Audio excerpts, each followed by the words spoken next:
So what they're eating right now, in that little bowl mostly, is a little bit of oatmeal. I put just a couple tablespoons of oatmeal and poured boiling water over it to make it nice and warm and soft. And then added some of the crumbs of beef fat that we had left over from our elk butchering project.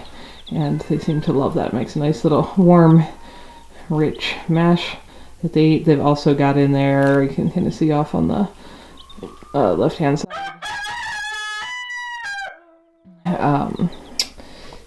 some of the fermented grains. The chicks definitely are eating some of them. I've mostly put them in there for Foggy to eat herself, but she's definitely teaching them to eat them. And then they've got a bowl of water, and right there's a bowl of just some dry sunflower seeds, safflower seeds, mealworms, etc. And they're eating all of that as well. They are growing fast. You can definitely see all their real wing feathers, their real tail feathers, and they are still tiny, but they're a lot bigger than they were. It is fun to watch them growing and eating and rapidly turning into chickens.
Hey folks, Ariel over here. A little update on our chickens, or specifically our baby chicks. So you can probably see Mama Foggy looking kind of gray, I mean that's her color, sitting in that corner. This is the frame that has our nest buckets on it, just the way Clay built it a couple of years ago. It's been working great. And if you haven't followed along, you want to learn more about the journey of these chicks, go back and watch the last couple videos. You look for Foggy and Chicks or Icelandic or the playlist Poultry or the playlist Broody Mamas, etc. Anyway, she hatched 8 chicks. Let's see, they're 12 days old now, so not quite 2 weeks.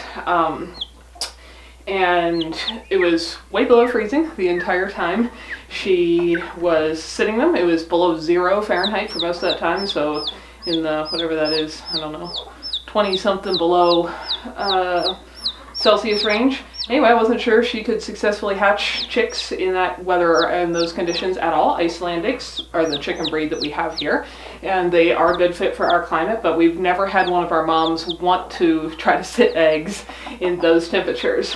She seemed very determined, so I decided seemed like it was going to stress her out more to try to make her quit than to just let her do it. So she started out with 12 eggs. I canned them partway through. 2 hadn't developed at all. We've never had an unfertilized egg, so I suspect they had just gotten too cold before she started sitting on them, because in those temperatures that doesn't take long. So they didn't develop. So she had 10. 8 of them hatched. 2 were just really rotten. When I eventually opened them, they were that stinky green rotten egg thing. So I don't know if they developed part way and then died and rotted. I'm not sure what happened. I don't check on them very often when an actual live mama is sitting them, because I don't want to disturb her any more than I can help. And she successfully hatched 8 chicks. Now we have 7. One lived for about the first week, and then it passed away in the night. It was a little smaller than everyone else from the start. It seemed to always be a little more upset and cry more than the rest, so we had plenty of food spread around. It could eat all it wanted, snuggled under mama. I think it just had an issue from the start, so I'm not sure what it had going on. But that little one passed away, and she's got 7 healthy chicks. Now today it's like 36 degrees Fahrenheit, so it's a couple degrees above freezing. This is the first time it's been above freezing since, for the actual air temperature, since before the eggs that are now these chicks were hatched. Of course, now when I want to record this video, they're sitting quietly. Anyway, for the first couple days I left them in. Over there's our maternity crate that we use for all our broody mamas, and gives them a nice private space. They're still in the barn, they're still with everyone else, but nobody can harass them and interrupt them and try to lay extra eggs into their clutch and all that good stuff. And so it just left her and the babies in there. It was really, really cold those first few days, and they would pop out really briefly to eat some food, and then they'd snuggle back under mama. Then it seemed like we wanted them to have a little bit more space to run around as they were starting to grow.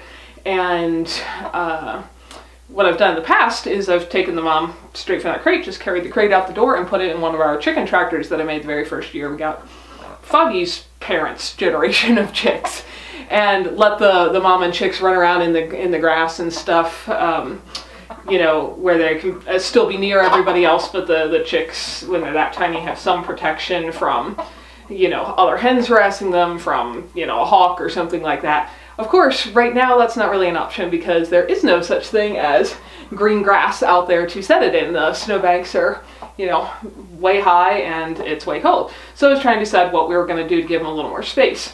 And this frame that our nest buckets sit in, as you saw here when I stand up, this is how I now get into this, but these buckets are all just regular 5-gallon buckets. You can lift them out whenever.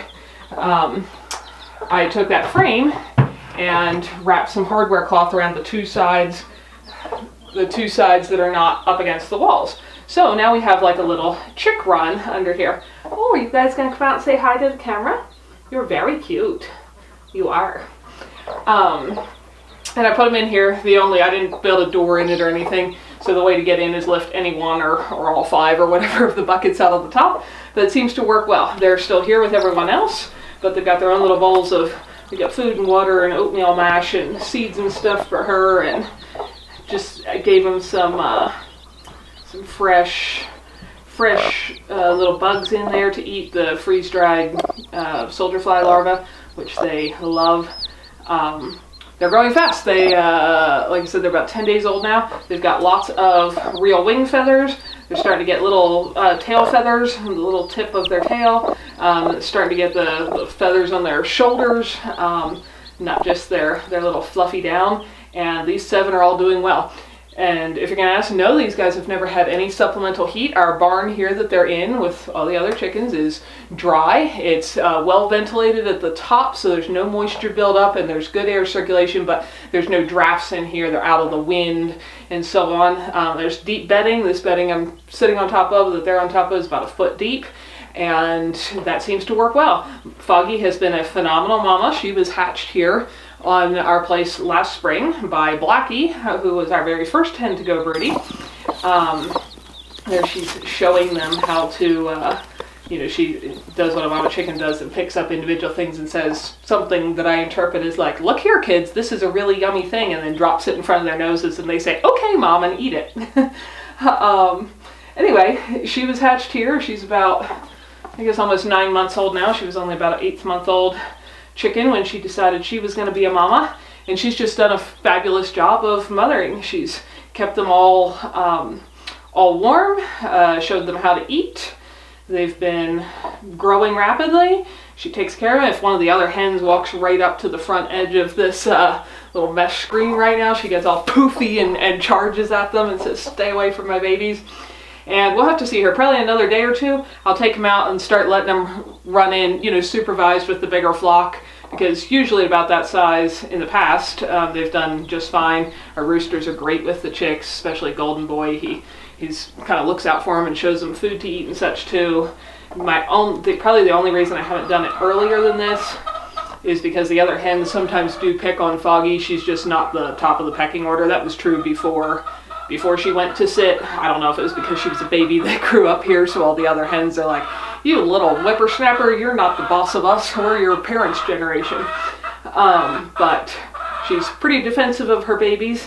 They're pretty cute, they're growing well. We're super excited to have had these super cold hardy chickens. If you want to know more about their breed, look for Icelandic chickens in general. I have quite a few videos and blog posts about them, why we picked them for our climate. And we're just very excited to have these very hardy chicks hatched successfully and being raised successfully here at our place. Now, I don't know who are boys or girls yet. Usually about 5 weeks old, I've found I can tell. I'm not positive, but I'm usually thinking this guy's probably a rooster, that one's a hen, and usually I end up being right, but they're a little too little. I can't tell at all. These are not a breed. They come in all kinds of colors, but there's no like sex-linked colors or anything that lets you tell right away. So it'll be interesting to see who ends up being what, but they are happy and thriving, and that's how we made them a little inside run, since we couldn't put them in an outside chicken tractor. I know a bunch of you guys have been asking for an update on how they're doing. That is how they're doing. We got 7 happy, healthy little chicklets running around in here and growing fast. They're still tiny, but they're way, way bigger than they were.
We hope you enjoyed it. Come back next time for more adventures.